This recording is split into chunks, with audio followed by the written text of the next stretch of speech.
봄비가 올 때에 여호와께 비를 구하라. 이 10장 1절 말씀을 바른 성경에는 이렇게 번역을 했습니다. 봄비 내리는 계절에 여호와께 비를 구하여라. 여호와는 번개와 소나기를 내려 그들 각 사람에게 밭의 농작물을 주실 것이다. 영문 NASB 성경이나 또 킹제임스 번역에 보면은 너는 주께 여호와께 구하라.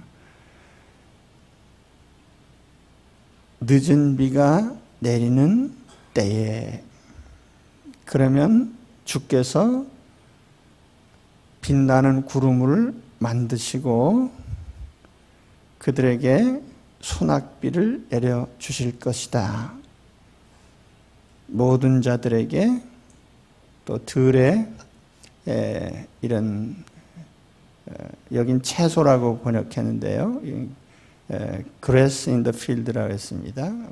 어떤 풀들, 이런 것들을 주시리라, 이렇게 번역을 했습니다.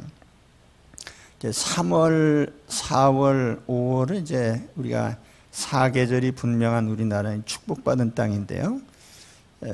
봄이라 이렇게 부릅니다. 3월, 4월, 5월. 예. 그리고 이 봄에는 춘분이 들어있어요. 그래서 춘분부터는 이제 낮의 길이가 현저하게 길어집니다. 그래서 모든 식물들이 다 이제 싹이 나고 돋아나고 잎사귀가 다시 나오고 꽃이 피고 발화하는 그런 계절이죠. 저는 전에는 계절적인 감각이 주로 이제 여러 계절이 다 두루 좋고 했었는데, 특히 어느 때부터인가 이제 봄이 좋아요. 봄이 오면 새롭게 파릇파릇 또 세상이 연두색으로 쫙 바뀌면서 생명체가 약동하는 그런 계절이 되죠. 우리 교회력에서 보면은 이 봄에 춘분과 관련된 절기가 이제 부활절입니다. 그래서 이 부활절이 있는 계절, 그리고 우리 전통적으로는 이제 사순절을 지나면서 우리의 모든 잘못된 삶을 털어내고 또 새로운 삶으로 나아가는, 그래서 부활절을 그런 의미에서 맞이했어요. 봄이 되면서 이제 지나간 모든 것을 다 벗어던지고 새로운 삶을 시작하는, 그래서 봄은 여러 면에서 또 새로운 출발과 시작을 또 알리는 계절이기도 합니다. 오늘 말씀에 봄비가 올 때에 라고 이렇게 계절적인 것을 얘기를 하고 있습니다. 이 봄비라고 이렇게 번역한 것은 의역이고, 우리 종전의 번역에 의하면 늦은 비라 이렇게 되어 있습니다. 그래서 늦은 비가 왜 봄이 되는가, 이제 우리가 잘 이해가 되지 않는데, 이 지중해성 기후에서는 이제 기후가 봄이라는 계절이 특별히 그렇게 구별되지 않습니다. 그래서 이제 우기와 건기, 그런데 우기가 시작되는, 비가 내리기 시작하는 때가 언제냐면 우리 달력으로 치면 대략 10월, 11월경에 비가 오기 시작을 해서 3, 4월경까지, 다음에 3, 4월경까지 비가 이렇게 계속 오게 됩니다. 그리고 우기라고 하는데, 그 우기가 시작되는 때가 10월, 11월경이에요. 그래서 우기가 시작되기 때문에 그걸 이른비라고 합니다. 계절적으로는 이제 우리가 달력상에는 10월, 11월 그때 비가 오니까 늦은 비 아닌가 하는데, 우기가 시작되기 때문에 이른비라고 하고, 또 그 3월, 4월경 되면은 이제 이제 우기가 끝나가는 시기이기 때문에 그때가 이제 늦은 비가 됩니다. 그래서 우리 성경에도 그 전에는 늦은 비라고 번역을 했었고, 또 영문 성경도 이제 이전에는 레터레인이라는 말씀, 레터, 늦은, 나중에 그런 뜻인데, 레터레인이라고 이렇게 번역을 했고, 지금도 또 그렇게 번역을 합니다. 늦은 비, 마지막 비, 뭐 이런 번역이죠. 그런데 우리가 생각할 때 늦은 비는, 그럼 이른 비는 뭐냐면은 어디나 마찬가지죠. 첫 비가 올 때는 씨를 뿌리죠. 그리고 마지막 비가 올 때는 이제 추수를 하게 됩니다. 그래서 여기에는 봄비라고 번역해 있는데, 우리 이게 오해 소지가 많아서 제가 이게 좀 번역이 좀 거꾸로 가지 않았나. 늦은 비라고 하는 게 맞는 거예요. 그리고 늦은 비라고 해도 또 그 오해의 소지가 또 있어요. 이게 비가 시작되는 시기, 그 비가 마감되는 시기, 이렇게 하는 게 좋은데, 아무튼 여기 늦은 비든지 봄비든지 이건 추수와 관련된 비예요. 우리가 농사 짓는 분들은 아실 거예요. 이제 보리나 밀 같은 것은 이제 봄에 추수를 합니다. 그리고 저 남쪽 지역에 가면은 이제 논보리 같은 거 보면은 봄에다 추수하고 그리고 벼를 심죠. 연세 드신 분들은 아실 겁니다. 그래서 여기에 늦은 비라고 하는 것, 추수의 비고, 그래서 이 스가랴서 이게 문맥상으로 보면은 그 9장에 어떤 내용이 나오냐면, 이스라엘 민족이 여러 종족들에게 시달리고 참 포로로 끌려가고 이런 고생을 하다가 이제 하나님께서 그 주변의 종족들을 다 이제 심판하시고 이스라엘 민족을 다시 이렇게 회복시키시는 그런 장면이 나와요. 그래서 하나님이 은혜를 베푸시는 시기, 그래서 하나님이 이스라엘 백성에게 어떤 면에서 보면은 이렇게 추수와 같은 하나님의 심판, 추수는 주로 이제 하나님 심판을 나타내잖아요. 주변의 종족들을 다 심판하시고 이스라엘 백성들을 회복하는 그러한 것을 앞에 9장에 보면은 볼 수가 있습니다. 그리고 이제 10장에 와서 바로 그러한 문맥에서 이제 이스라엘에게 봄비가 내릴 때 기도하라는 이런 말씀을 하신 거예요. 그래서 추수라고 하는 것은 심판에 의해서 하나님의 공의가 완성되는 시기고, 이스라엘에게는 구원이 완성되는 그런 시기이기도 합니다. 여기 비는 하나님의 은혜를 상징해요. 하나님의 은혜, 그리고 또는 성령의 은혜들을 상징하는 겁니다. 그러니까 이스라엘 백성에게 내린 징계를 거두시고 대적들을 멸하시고 이스라엘 백성들을 회복하시는 그런 여기 늦은 비가 되는 겁니다. 그런 하나님의 은혜가 임하는 시기. 이스라엘 역사에서 보면은 바빌론 포로에서 돌아오는 시기, 이스라엘 민족으로 볼 때는 회복의 시기죠. 하나님이 이 회복의 은혜를 주시는 특별한 시기예요. 우리가 전체적인 구속사에서 본다고 하면은 예수님께서 처음 오시고 다시 오실 때까지의 사이를 우리가 은혜의 시기라고 합니다. 왜냐하면 구원이 오픈이 돼서 모든 세상 사람들이 다 그리스도를 통해서 하나님 품으로 들어오게 되는 시기죠. 하나님의 특별한 은총이 열린 시기. 그래서 그때가 이제 은혜의 때가 되는 거예요. 당연히 그 은혜의 때에는 하나님께서 은혜를 베푸셔서 모든 대적들을 멸하시고 하나님 자녀들을 구원하시는 이런 은혜의 역사가 일어나죠. 자, 그러면 이제 우리가 오늘 그 스가랴 10장 1절에 보면은 하나님께 기도하라는 거예요. 봄비가 올 때에, 봄비가 내릴 그때에, 그 계절에 여호와께 비를 구하여라. 이게 이제 참 재미있는 표현인데, 비가 내릴 때가 되면 당연히 비가 오지요.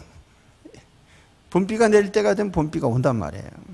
근데 그 당연히 오는 비를 위해서 기도하라는 거죠.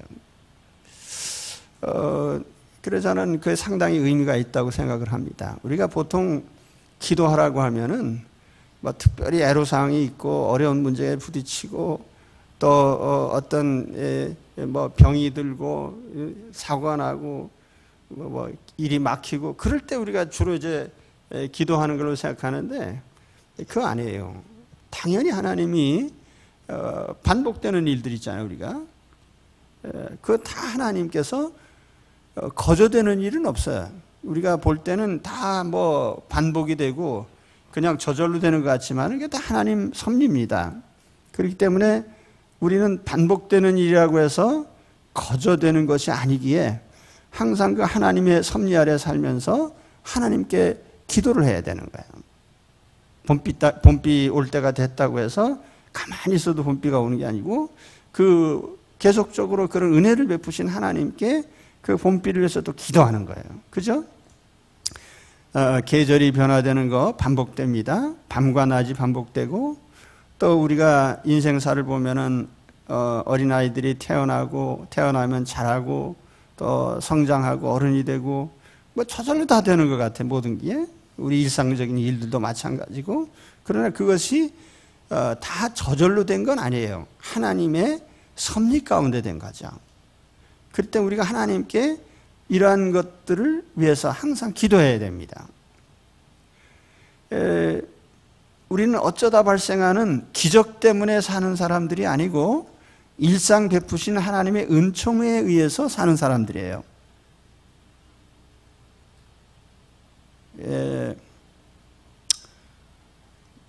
침묵의 시간입니까? 우리는 기적 때문에 사는 사람이 아니고 하나님이 항상 베푸신 은총 때문에 사는 사람들이에요. 기적이라는 건 일생 살다가 뭐 한두 번 있을까 말까 한 것이고, 그래 우리 일상생활 뭐 일반 은총이라고 하는 거, 이걸 이제 어떤 신학자는 이제 일반 은총이라고 하는데, 우리는 특별한 섭리 가운데도 살지만은 일반 은총 가운데 사는 거예요. 햇빛을 선인과 악인에게 내려주신 하나님, 또 세상에 나쁜 놈한테는 아무 축복도 안 주고 먹을 것도 안 주시면은 얼마나 곤란하겠어요. 그런데 참 사기꾼 도둑놈한테도 다 햇빛과 비를 주시고, 그래서 살게 하시는 게 하나님이에요. 그러니까 우리는 하나님의 일반 은총 속에 살아가요. 그래서 그러한 은총을 받는다고 하면 안 믿는 사람들이야 그냥 가만히 있어도 되는 줄 아니까 그냥 가만히 있어도 되지만은, 우리 믿는 사람들은 하나님이 어쩌다 기적만 주시는 게 아니고 매일매일 나의 생존을 위해서 이렇게 은혜를 베풀어 주시는 걸 알고 감사하고요. 그걸 또 구해야 돼요. 그죠? 우리가 호흡하는 것, 심장이 뛰는 것, 여러분 숨 쉬는 게 그게 저절로 되는 게 아니에요. 병들면 숨을 못 쉬는 수가 있어요. 심장이 저절로 뛰는 게 아니에요.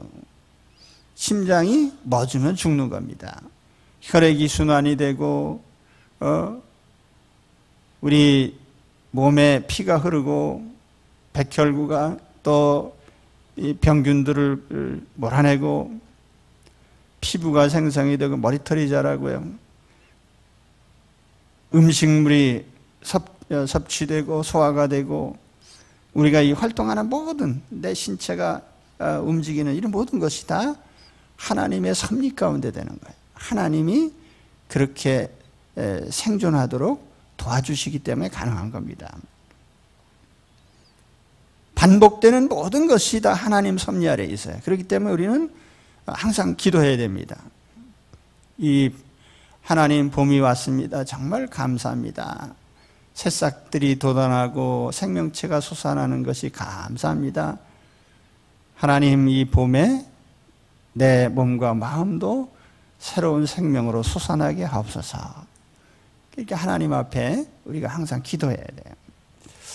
반복되는 섭리를 위해서 우리가 기도하는 이유가 여러 가지가 있는데요. 그 중에 첫째는 하나님께서는 기적을 통해서보다 일상적인 모든 섭리를 통해서 우리의 삶을 축복하시기 때문이에요. 그래서 우리가 항상 숨쉬고 사는 것은 기적 때문에 사는 게 아니라 하나님이 일상 도와주시는 은혜 때문에 살기 때문에 우리 일상적인 삶을 위해서 항상 기도해야 되는 거예요.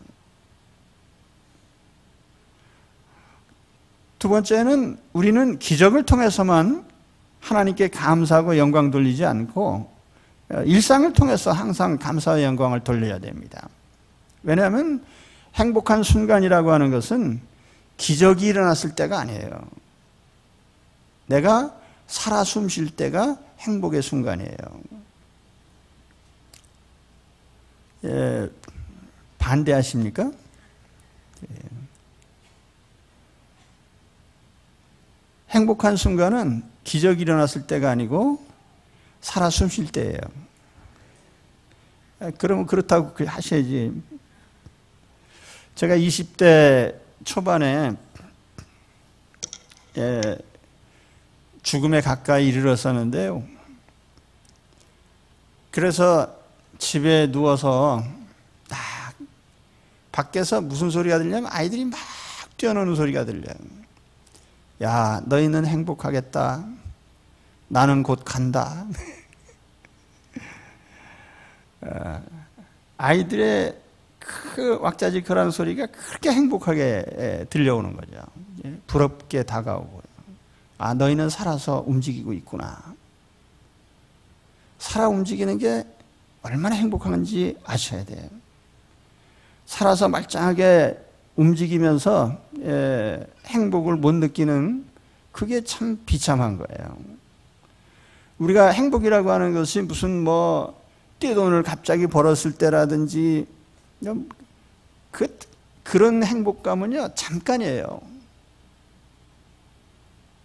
우리는 생존하고 있다고 하는 것, 살아있다고 하는 것, 거기에서부터 한없는 하나님 앞에 감동과 감사를 해야 되는 겁니다. 그래서 우리는 하나님이 특별한 일을 베풀어 주실 때만 감사한 게 아니고 살아 움직이면 감사한 거다. 생존이 행복이다. 이렇게 생각하셔야 돼요. 바로 그것이 이렇게 당연히 봄비 올 때 비를 구하라는 거죠. 그럼 하나님께서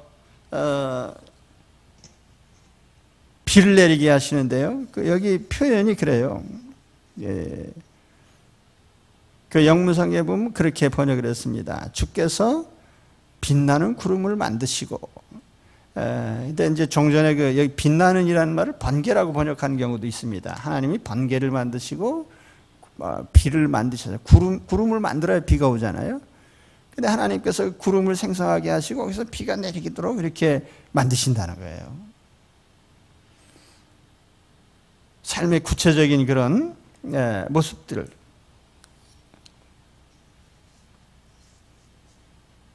또 한 가지는 하나님께 구하고 생존하는 것이 피조물의 당연한 생존 방식이라는 거예요. 그러니까 우리가 세상에 있는 생명체들은 다 하나님께 의존합니다. 뭐 잘난 척하고 이제 천상천하 유아독존이라고 잘난 척하지만요, 머리털 난 사람은 다 인간은 하늘에 머리를 맞대고 사는 사람들은 전부 하나님께 신세지고 사는 거예요. 의존적인 존재인 걸 아셔야 돼요. 그죠? 그래서 우리가 매일 기도하는 게 뭐 오늘날 우리에게 일용할 양식을 주옵시고, 주님이 그 구하라고 가르쳤잖아요. 하나님께 의존하는 삶이 우리의 삶이다. 그래서 이 봄에 저는 이런 기도를 합니다. 새싹이 나오고 생명체들이 생기 넘치도록 솟아나게 하옵소서. 명상하십니까? 새싹이 나오고 생명체들이 생기 넘치도록 솟아나게 하옵소서. 우리의 신체가, 우리의 마음이 봄에 맞춰 생기가 넘치게 하옵소서. 우리의 자녀들이 새로운 출발을 하면서 힘차게 도약하게 하옵소서. 겨울을 털어내고 힘차게 활동할 수 있도록 새로운 활력을 주시옵소서. 죄의 찢기들을 대청소하고 부활절을 맞게 하옵소서. 국가적으로 격변의 시기에 하나님의 특별한 손길로 이 백성들을 보살펴 주옵소서. 그래서 오늘 새로운 시기를 출발하면서 하나님이 봄이 돼서 당연히 비를 내리시는 시기인데 우리가 은혜의 시기라고 해서 가만히 있는 게 아니라 은혜의 시기에도 항상 하나님의 그 은혜를 위해서 우리는 기도를 해야 돼요. 하나님께 구하고 또 생명 넘치는 봄을 맞이하시기를 주의 이름으로 축원합니다. 기도하겠습니다.